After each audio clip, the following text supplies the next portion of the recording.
Salam dostlar, kardeşler. Bakın, görün necə iş qaydaları var. Azərbaycanda analogu görünməyən iş qaydası. Deməli, bir ekskavator qazır, oradan tökür mənim yanıma. Mən də buradan yığıram, tökürəm maşına. Yəni bu işi bu ekskavatorun biri görə bilər də, ya mən, ya digər ekskavator operatoru. Hansımızda birimiz görə bilərik. Həm qazıb, həm yükləyə bilərik. Burada nədir? İş prosesi.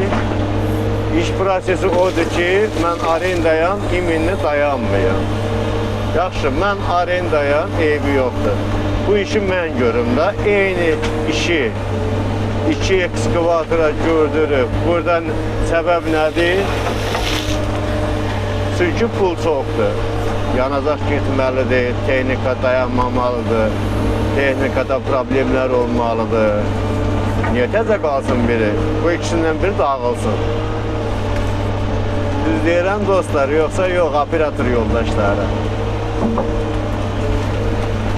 Bakın da belə iş bu. Bak, onun strellası dəyər məni strellama. Biraz uzaqsa kabinama deyəcək.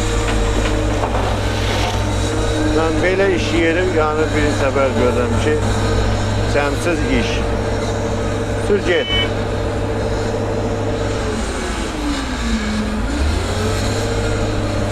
Qovuşları qatlayırıq ki, bir-birinə dəyməsin, yaxın məsafə olsun. Nə deyək, bu iş qaydasına adım nə qoyaq, nə geyindirək, buna nə ad verək, mən bilmirəm. Savadsızlıq deyim, çox bilmişlik deyim. Bunun adını nə qoyaq, siz də fikirləşin, rəylərdə yazarsınız.